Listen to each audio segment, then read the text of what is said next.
Assalamu alaikum, dear students and audience. Welcome to English Corner. As we have been uploading class lecture for the students, in today's class lecture, we will talk about rules of stress placement. For considering or for understanding the rules of stress placement, we will start with 4 basic rules. Okay, those 4 rules are morphological quality of the word, grammatical category of the word, number of syllables the word has, and the phonological structure of the syllable. Morphological quality of the word means the word can be simple word or a complex word, and it means that if the word has suffix or prefix, I mean affixes with it, it is said to be a complex word, and if it does not have any affixes, I mean prefix or suffix, then it is said to be a simple word. And there is another category which is called a compound word, when we have 2 free morphemes together but referring to the same object, we call it a compound word. Second rule or second thing to consider for stress placement is the grammatical category of the word, whether the word is a noun, adjective, verb or adverb. These 4 are called content category, and you have some functional categories, the other parts of speech. And regarding the class of the word, you can have different stress patterns. The third one is the number of syllables the word has, and the fourth one is phonological structure of the syllable. Phonological structure of the syllable refers to the fact that whether the syllable has a short vowel or a long vowel or a diphthong or triphthong as nucleus, or whether it has an onset or it has a coda with it. And based on these 4 things, we will try to understand the rules of stress placement. Another important thing while considering the stress placement is the structure of a syllable. For better understanding, let us look at the structure of a syllable. A syllable of course always has a nucleus, which is the vowel or which is a vowel. Even only a vowel can consist in a syllable. So you can have only vowel, and also before the vowel you can have one consonant or more than one consonant, which is called onset, and you can have one vowel. Okay. You can have after the vowel you can have a consonant or more than one consonant, which is called coda. So you can have a number of structures of syllable. You can have only one vowel, you can have an onset and the vowel, you can have the nucleus, I mean vowel, and a coda consisting of one consonant or a number of consonants, or you can have all of them together. The third and the final thing to consider for stress placement is the relationship between a strong syllable versus weak syllable, and we will talk about when the syllables are strong and when the syllables are weak. Regarding a strong syllable, we have 2 cases. The first one is you have a long vowel or a diphthong in the syllable, and if you have a long vowel or a diphthong in the syllable, it is said to be a strong syllable. And the second case is when you have any of these short vowel e, a, o and u plus one consonant, that is they have a coda with them. So if you have any of these 2 cases, then the syllable is said to be a strong one. On the other hand, a weak syllable is a syllable which has any of these 4 short vowels, the schwa, a, e and u, plus no coda.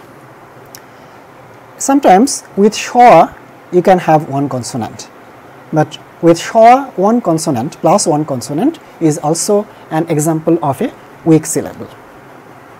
Okay. The thumb rule of stress placement is that in a word you can have only one syllable stressed. So in case of a monosyllabic word in isolation, and if they are content words, I mean verb, adjective, adverb and noun, they are said to be stressed.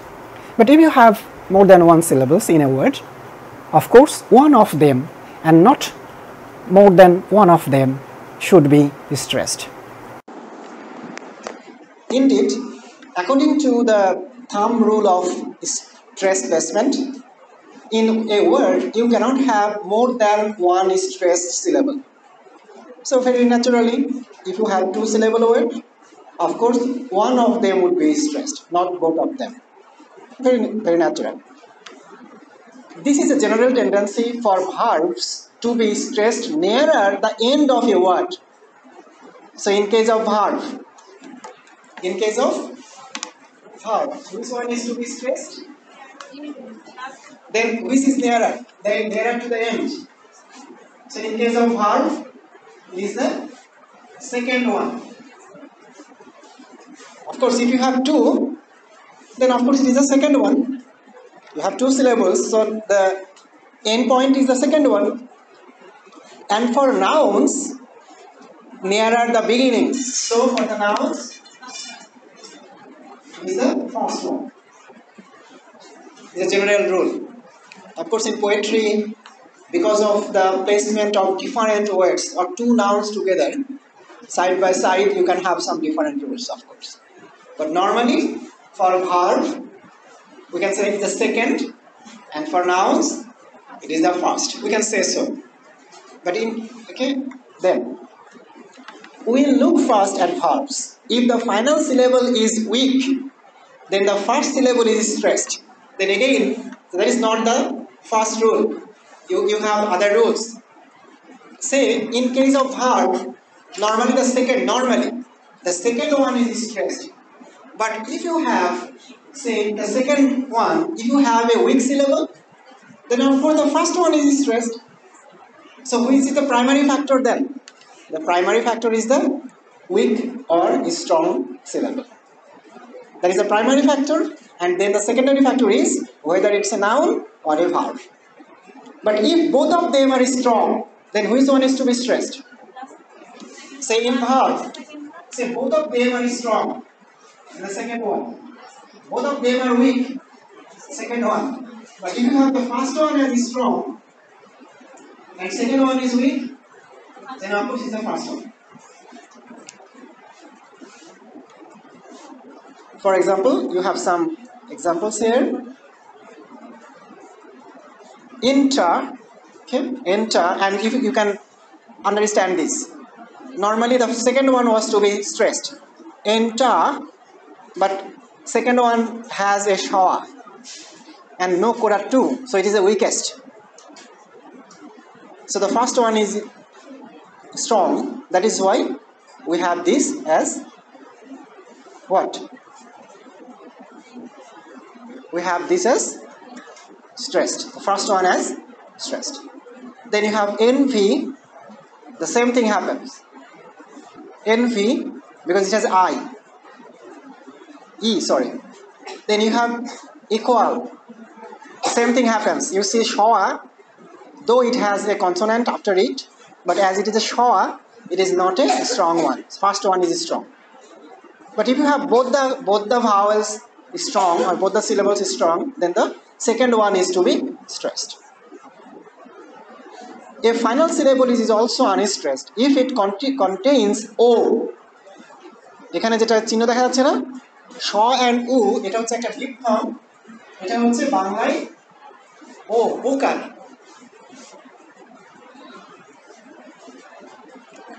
A final syllable is also unstressed if it contains O. For example, follow, borrow. That is why as you have O at the end, and that is why it is unstressed, so the first one is stressed. This is of course exception.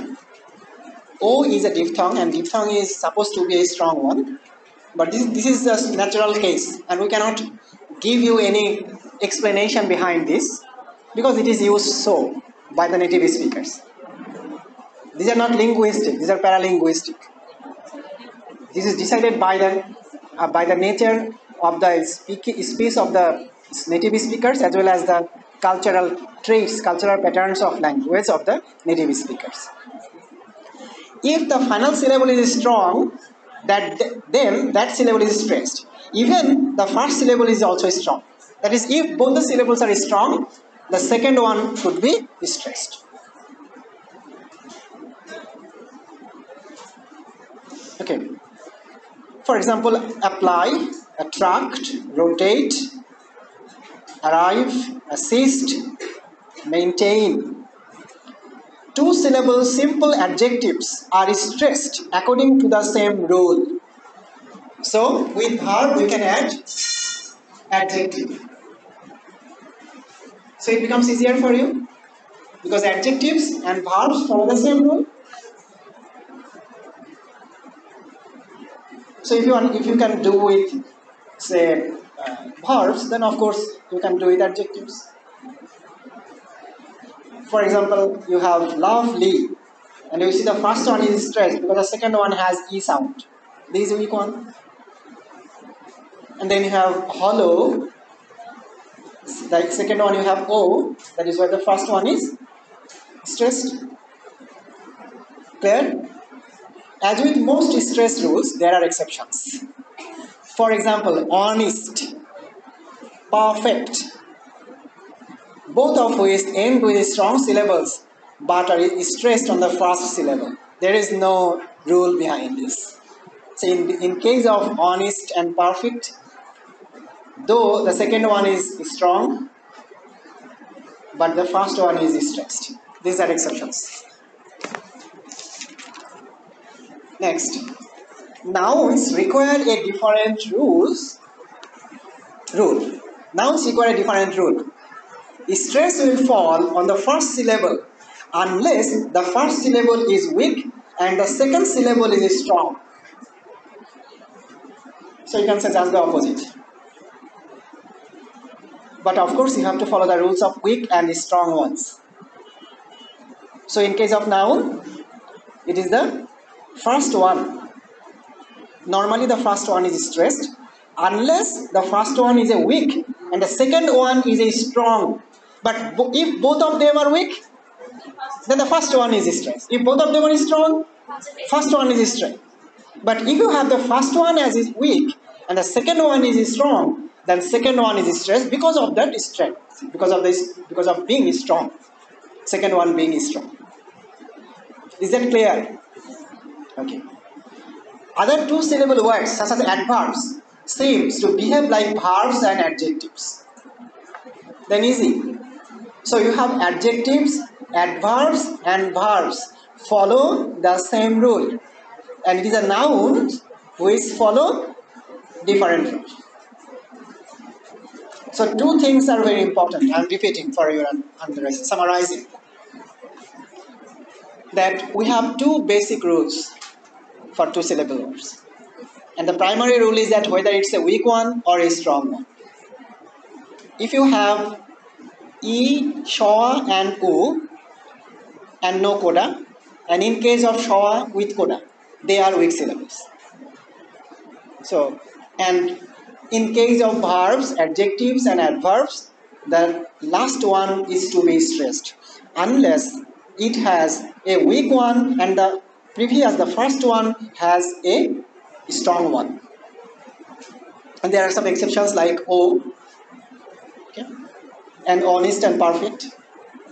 And in case of nouns, it is the first one stressed unless the first one is a weak and second one is a strong. But if both of them are weak, the first one is stressed. If both of them are strong, first one is stressed. Okay, those are the inferences. Clear? Is there any question? Okay.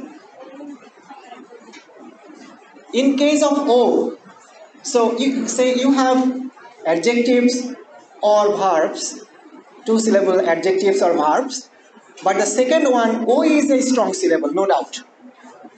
But if you have O at the end of verbs or adjectives or adverbs, and the first one is a strong one, say, then that O is not stressed. Normally, it is as O and the first one, both of them are strong. So normally the second one is to be stressed in case of verbs and adjectives and adverbs. But as it has O, it is unstressed just because of being O. Second one has to be stressed because both of them are strong. O is also strong. But just because of O, the first one has to be strong, of course. Then the first one is stressed. If the first one is weak, then of course O is also stressed. Any more question? No? Okay. Then come to 3 syllable words. Here we find a more complicated picture.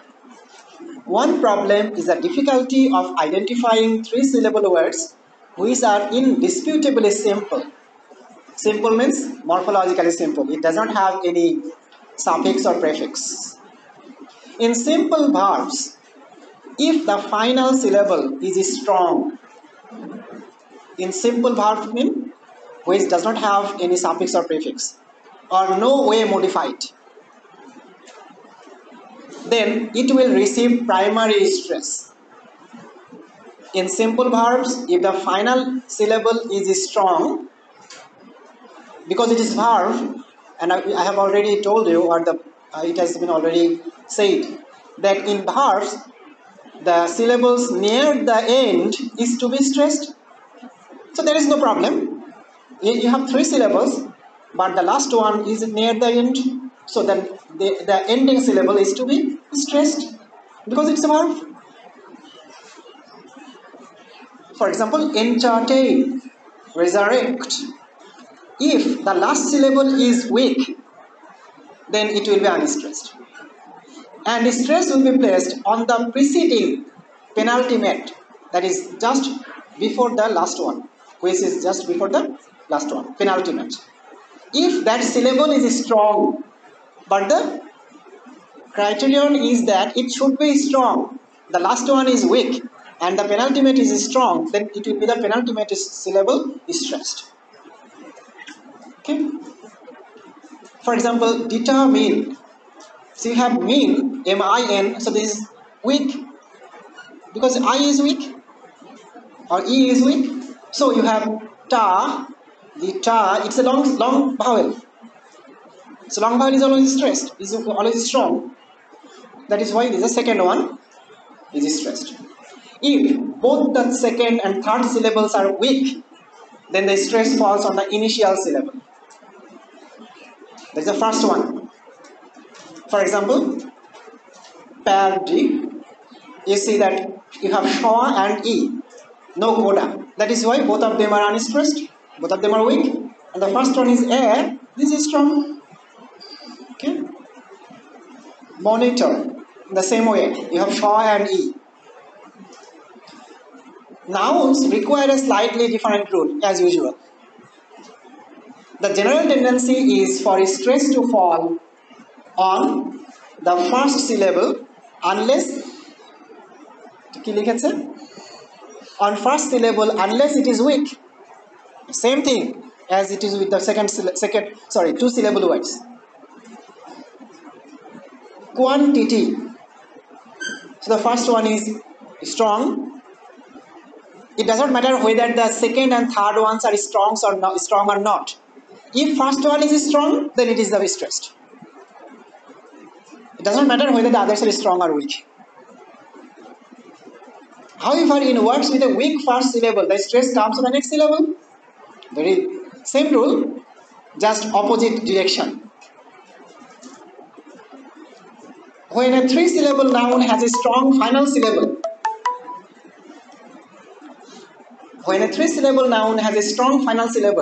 the syllable will not usually receive the main stress.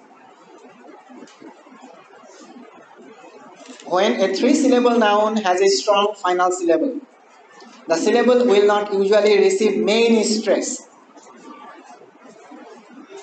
So normally in 3 syllable nouns, say the first one and the second one. First one and second one are weak and the third one is strong. Then it is the first syllable which is stressed, not the third one. So in 3 syllable words, the third one is not stressed usually, if even it were a strong one. Okay, I'll come to that. In that case, say you have the first one, you have say the in 3-syllable words, you have the first one weak, second one weak, and the third one strong. Then, according to this rule, it is the first one which should have the primary stress. But as regarding the quality of the syllables, it is stronger or it is strong and other two are weak. So it should also receive some amount of stress, and that is called secondary stress. As we cannot differentiate between strong and weak syllable, that is why it receives some stress, and that is called a secondary stress, not a primary stress. So primary stress will be the first one, but it receives a secondary stress. So we show it some respect because it is strong.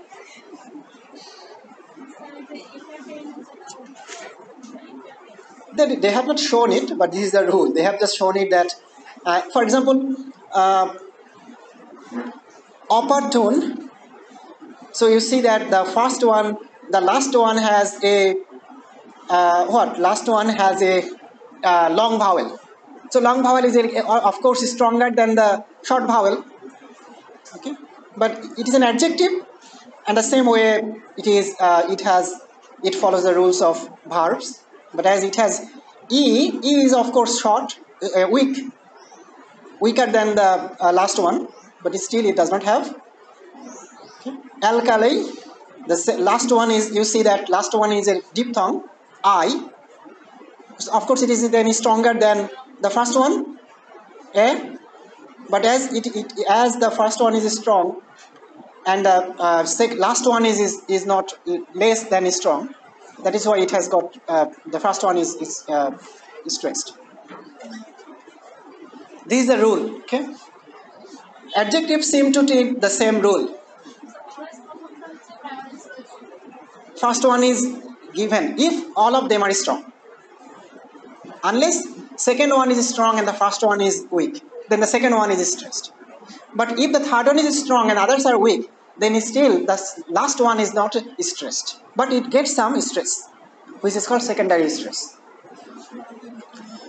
Okay, so adjectives follow the same rule. Adjectives follow the same rule. So, in case of 3-syllable words, adjectives follow the rules of noun, and in case of 2-syllable words, adjectives and adverbs follow the rules of verbs. Remember. So in case of 2 syllables, nouns are different from others, and in case of 3-syllable words, verbs are different from others. Have you got this? Have you noticed this difference? Okay. Of course, these rules do not cover all English words.